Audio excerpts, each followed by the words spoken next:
So you'll be absolutely. I assume it's a game you can play through multiple times, make different choices, see how the story branches out each time. Absolutely, there's hours of different variations. So this, just to set this up, this scene, the apes are coming down into the valley. They're starving. They're on the point of starvation, and they come across a human encampment, and it basically. The father of the clan leader is saying, no, don't confront the human beings. It will only bring about our destruction. And these three brothers are going down, and they all have their different opinions. And as I say, you're playing as Bryn. And all of this is motion captured? This is all purely performance captured, yeah. I mean, and was shot in the Imaginarium Studios. So obviously you can then choose. You know, do you agree with Toller, who's more of an aggressor? He wants to go down, and then, or you can choose not to get involved. Well, let's say you were right, Toller. So we're going to follow Toller. Do the more exciting choice. Exactly. Yeah. Let's do that.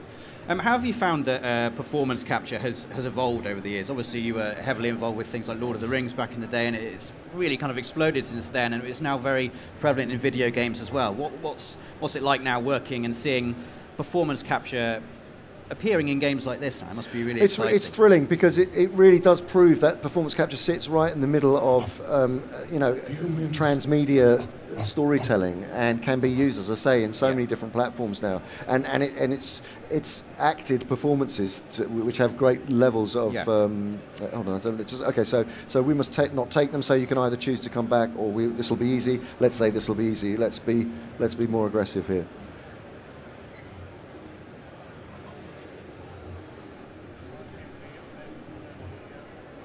And did you direct the performance capture for this game? No. We're the producers. So the Imaginarium Studios, the Imaginarium rather, produced it, and the Imaginarium Studios carried out the performance capture, and the Imaginati are the publishers, and the director came along with them. Right. So we'll bully Juno and tell him to shut up, because we want to get down there. And it's quite telling that you call it a performance capture as well, not just motion capture, because I guess you've got the whole face is being captured now, rather than just the body as well. Exactly. So let's reassure him. Juno, trust me. Come on. Let's get down there.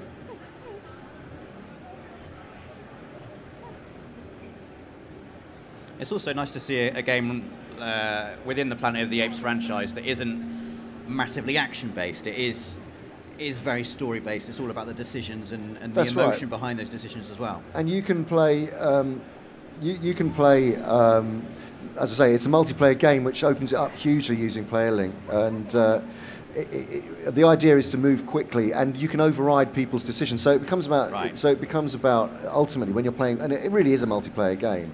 You know. You can, I mean, if you override, you can only override once, and then you have to follow the other players. So if you've got to be careful when you want to use that.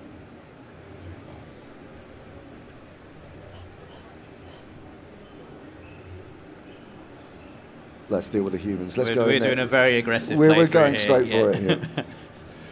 But the thing is, it is about survival ultimately. This game, and there is jeopardy in there for all the characters. And is there like a game over state, for instance? Can you make the wrong decision and then have your characters die, or will the story accommodate those kind of decisions? The story does accommodate them. Okay, we're going in.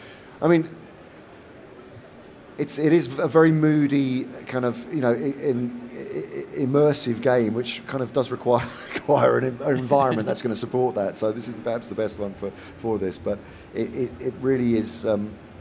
It's about tension building as well. Yeah. It really does get quite tense as you're going through it. And as I say, you can actually play this completely from the perspective of human beings. So you could be playing as the humans in this scene. Absolutely. Right. And when you've got 4 players playing together, you said you could override decisions. Do you all have to agree on a certain course of action before the story can move forward? Sorry, hold on a sec. Hold X. There we go. Oh, shoot.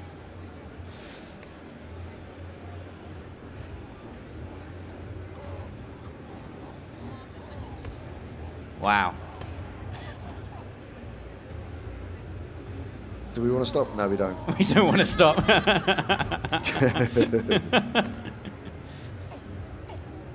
So I like that somehow choosing to do nothing can be a decision in itself. Well, it can. I mean, going back to your point, you know, you can. So it encourages debate, and Yes. it encourages, you know, and it can get quite heated.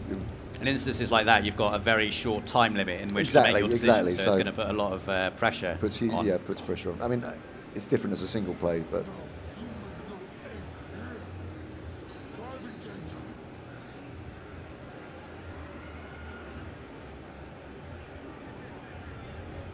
Okay, so let's accuse Toller. Let's see what's going on here.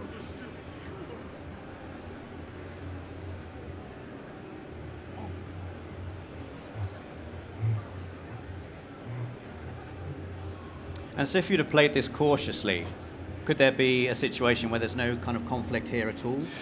There is. I mean, it'll creep back in. It'll creep back in. So you're always under pressure.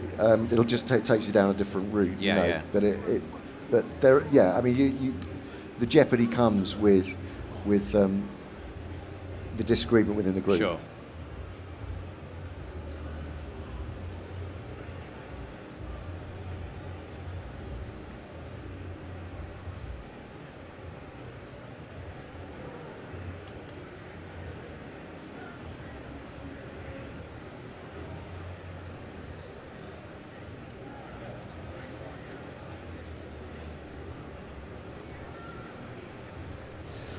There you go. Oh, there we go. So have we reached the end of our demo now, or? So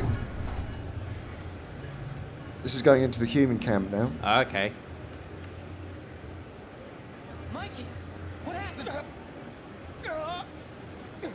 Mikey. What the Okay, hell? this is where